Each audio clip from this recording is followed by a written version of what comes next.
the different grades. I've explained it. Go back to my handout and then it will make more sense. Okay? One big thing is, how do I know what my min and max, how do I know what my min, mod, max is? You're grabbing one of us to show it. Stand up here for me. Good. So, when you're testing, if you say, don't let me push you down, min, mod, max, you can do that in this testing environment. Because then as a tester, I know what you're doing versus just, well, that didn't feel like any difference, you know? So if you need to say it out loud while you're testing, you can. So then how would you know between a min and a mod? So if I'm pushing and I am steadily increasing my pressure, thinking of my percentages, 0, 33, 50, 67, 100. There's that scale. And if you are thinking of it and putting it down the pressure as you are saying it, so min, and she breaks before I said mod, but she tolerated min, then there's that min-mod grade. So if you say it out loud, it's a little easier in this testing position.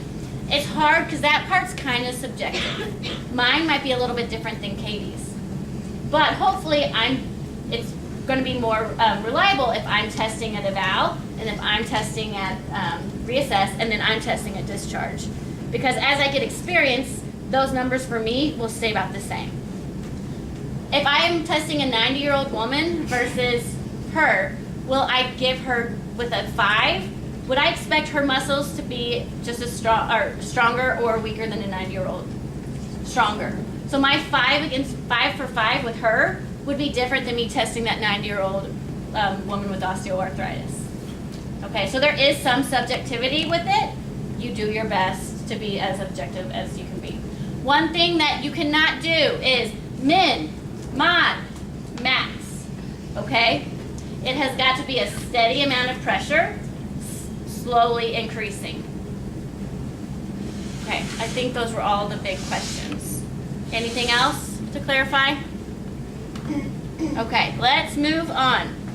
So, glenohumeral extension. So, against gravity position, somebody new, come on. We got 35 minutes to get through this.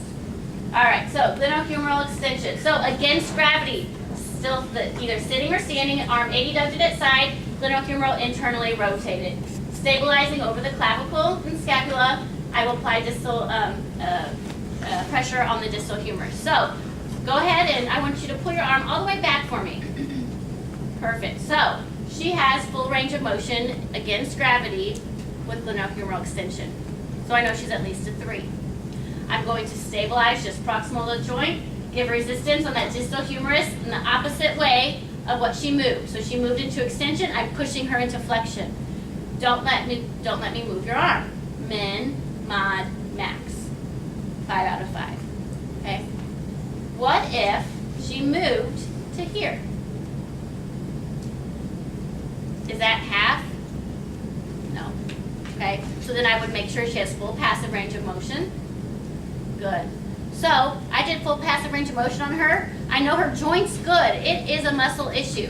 So she didn't have half range of motion against gravity. So now I've done passive range of motion. I'm going to then put her in a gravity eliminated position, which is on the mat. So we're coming over to the mat. Same thing, I will stabilize her elbow, and now on your side. So if I'm testing, so she's going to lay on the opposite side that I'm testing. Same thing, I will stabilize the arm, gravity eliminated position. I want you to go ahead and bring your arm all the way back just to here. So you can show her so she knows what it feels like.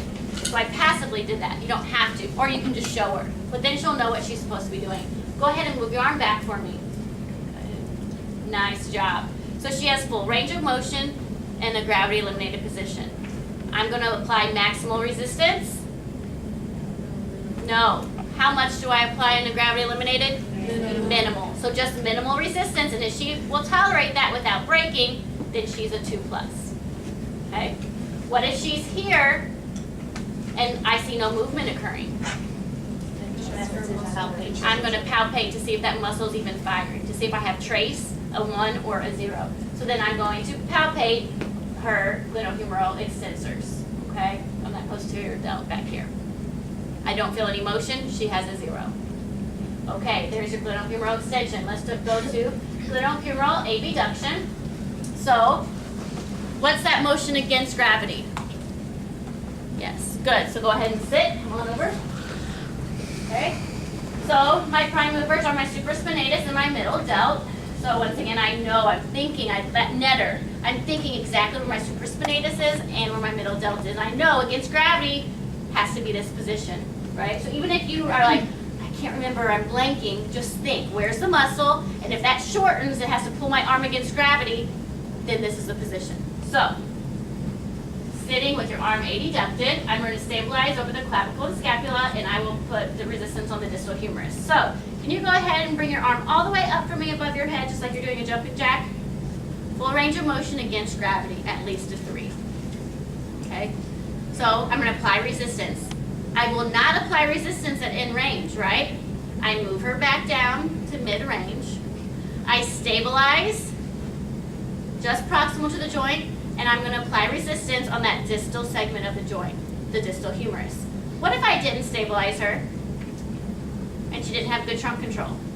I'm going to push down and she's coming out of that chair, right? I actually almost did that one time. I had a patient that was a spinal cord injury right about here, so his trunk control did not have much. He had a very fancy wheelchair, and I was looking at really specific muscle testing him, and so I've never really had to stabilize somebody that actually had very little trunk support. Yeah, he almost went. But anyways, he didn't, and I learned how the importance of stabilizing. So, full range of motion against gravity. I'm going to apply resistance down here. Don't let me push you down. Min, and she breaks. 3+. Okay? What if she doesn't tolerate any resistance and breaks? There's her 3. Okay? Maximal resistance. So min, mod, max. I'm pushing her down opposite direction. So I'm pushing her in 80 deduction. There's her 5 out of 5. What if, when she's doing active range of motion, go ahead and bring your arm all the way up. Bring it all the way up like a jumping jack. Good, and she stops there. I passively range her. Why?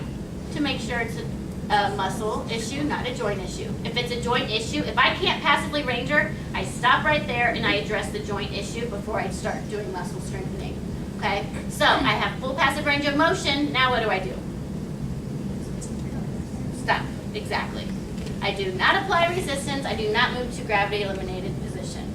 I give her that grade of a 3-.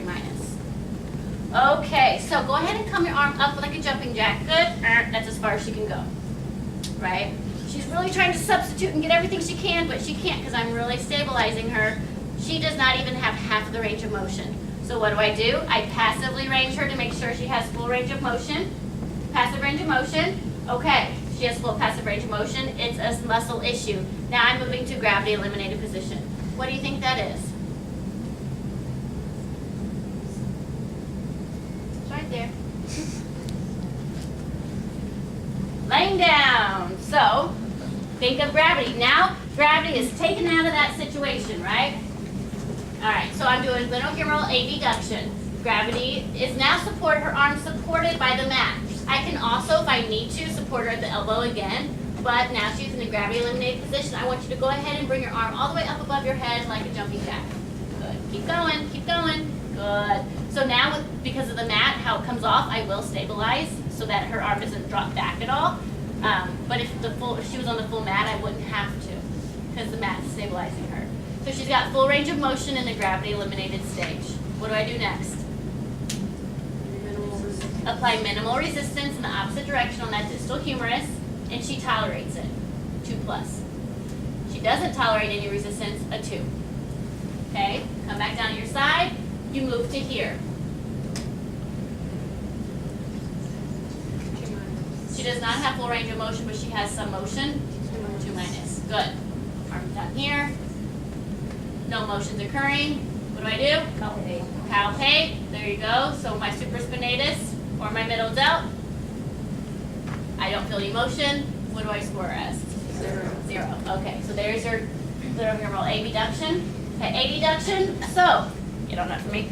Prime movers are pec major, teres major, and latissimus dorsi. So what is that? Glenohumeral abduction, right? Here's a motion. What's against gravity? What position's against gravity? What would it be? Standing on your head. So what's this? If I'm standing here and I would test it here. Do I have to have any muscle strength for that to happen? No, this is actually a gravity assisted position. So I want to be against gravity, so what would that be? Yes, if I could hang myself from the top there and I could come against gravity into that adducted position.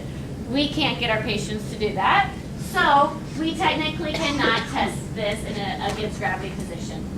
So when you test somebody in this, they would be supine. So go ahead and lay down for me again. Sorry, I think I've made you. That's cool. So, and I would start her. Good. If she's not supported by the mat, I'm going to start her in that abducted position. Can you go ahead and bring your arm all the way down to your side? Good. All right. Now don't let me pull you out. Okay. So I'm stabilizing on her trunk, and I'm pulling on that distal humerus into that abducted position. Okay. So she doesn't move, and I'm really pulling on her. Do I think she functionally has good adductor muscles? Do I think functionally that her pec major, anterior major, and lat dorsi are functionally strong enough? Probably, if I can really pull, or if I just pull a little bit and then she, can't tolerate any resistance, I can't technically, I can put a question mark on that part for my answer for my test. I won't test you on this one, but I won't on your practical, but it could be a question on your written test. So you will know that you can't really give that those muscles a muscle grade, but you can know functionally if you think that's going to be an impairment or not. So that's you just kind of have to appreciate that one and go on. So there's your glenohumeral abduction. Now horizontal abduction. So we're looking at the motion here, like that. So am I against gravity like right now? My muscles, my posterior delt, how it's pulling? No. Against gravity is prone. So flip on over. Okay. So prone, scoot over that way a little bit. Good. And I'm going to be supported on a mat. Good. Just like this. So now, my prime mover for horizontal abduction, my posterior deltoid, now if you think of it pulling, it's really having to pull my arm against gravity, right? Okay. So I'm going to get on this side so everyone can see. So I am going to horizontal abduction. Good. So I'm stabilizing proximal to the joint. So on the scapula is where I'm stabilizing. I want you to go ahead and bring your elbow all the way back and try to hit my hand back here. Good. So she's got full range of motion against gravity. Okay. So now I'm going to apply resistance to the posterior part of that distal humerus. Min, mon, max. There's your 5 out of 5, right? Okay. So what if she moves, come on up to about here. Good. What if she moves to there?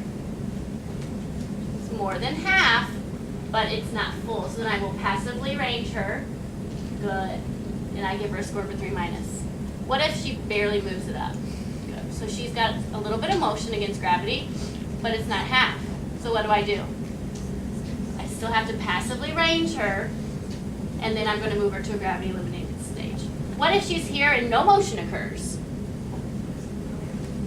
I still passively range her to make sure that it's a muscle issue, not a joint issue. Now I know it's still a muscle issue. I'm going to get you in a gravity eliminated position. So now come up into sitting. So now you're abducted to 90 with the therapist supporting your elbow. So now you are here. Okay? So now horizontal abduction. So you're here. Sorry. Horizontal abduction starts here. What do I have? Sitting, abducted to 90. Okay. So that one I will start so that you're flexed to 90 here. So in a gravity eliminated position, you have 90 degrees to move to be full range of motion. So I'm supporting that arm because she's super weak. Can you go ahead and pull your arm all the way back, all the way out for me? Good. Nice. Supporting it, not moving it. She's got full range of motion in a gravity eliminated plane. Now I'm going to apply minimal resistance, and she tolerates it. What's the score? 2 plus. She does not tolerate any min resistance. It's a 2.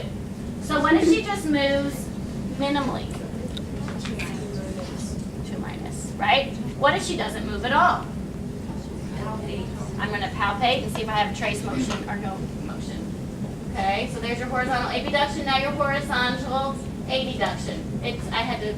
It's good when you guys print it out, just this is messed up because of me making it larger. So, against gravity, supine, abducted to 90, elbow extended. So lay down, abducted to 90, good. So, now we're looking at horizontal abduction, coming around. So, I'm going to stabilize on that pec region, on that sternal side, but on the frontal side. So can you go ahead and bring your arm all the way over? So against gravity, against gravity. Technically, she's getting a little bit of an assist there, but that's just how you test it. So full range of motion against gravity. I am stabilizing and applying resistance in the opposite direction on the distal humerus. Don't let me pull you out. Min, mod, max. Okay. What if she comes to here? Does she have full range of motion against gravity? No. So I passively range her the full way. She can do it. I give her a 3 minus. What if she can't bring her arm up at all? Then I'm carefully passive ranging her.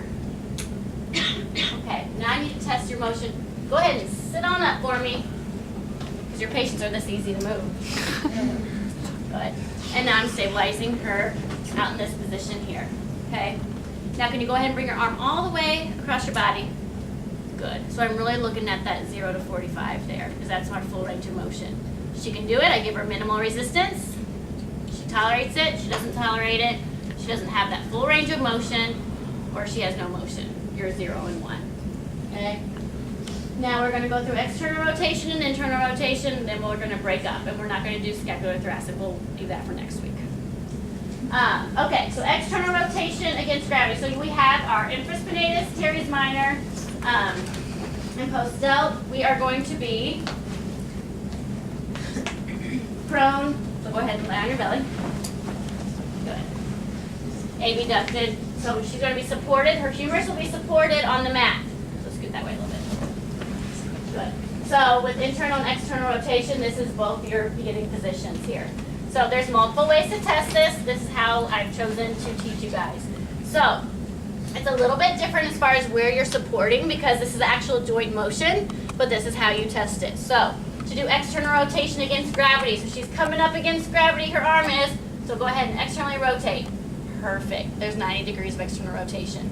When I'm testing this, my maximal resistance is not as strong as when I'm testing abduction. Okay? Smaller muscles and where you're applying the pressure so that you don't damage the joint. So make sure that you have a lab assistant to show you the maximal resistance with this joint. It changes depending on the joints. So I'm stabilizing. Now this is where the rule does not apply to stabilize proximal to the joint. I'm stabilizing on the humerus, right on the mat. She's externally rotated. I pull her out just a little bit so she's not in that full motion. Don't let me push you down. So I'm going to try to push her into internal rotation. Don't let me push you. I've got 2 fingers. Min, mod, max. There's your 5 out of 5. So if she comes to 45 or more, I know I passively range her and give her a 3 minus.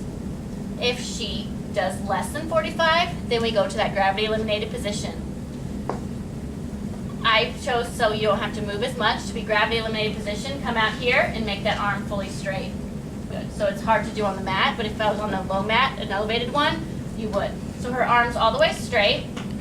Good. And then I would start her in internal rotation. Good. And can you go ahead and can you externally rotate, turn that shoulder out for me? Good. Keep going. Good. So then she's in full external rotation there.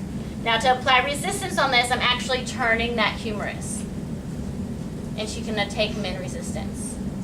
So with this one, we would be on like the higher mats to test these, if I would choose this one to test you guys in gravity eliminated position. Okay, so that arm's fully straight, and you start an internal rotation, and you have them rotate to external rotation. The resistance, you try to rotate them back into that internal rotation position. There's your gravity eliminated position. So now, let's go to internal rotation against gravity. Stay on your belly, come back to here. Stabilize by the mat. Go ahead and internal rotation. Go ahead and pull your arm up. Full range of motion there. Internal rotation. I'm going to apply distal, stabilize at the elbow, resistance on the distal, radius and ulna, min, mod, max. Okay? There's your against gravity position. Gravity eliminated position is off the mat, elbows straight, arms completely straight. You start an external rotation. Can you go ahead and turn your palm towards me over here, or turn your arm this way? She could do it, and then if I apply minimal resistance, I'm actually taking the humerus and trying to turn it back the opposite direction. Okay? There's other ways in your book if you want to practice that, but this is an easier way so that you don't have to then make your patient move even more. So you just have to move them where they're fully, again, gravity eliminated. Okay, we have until 12:30 to practice this. So break up,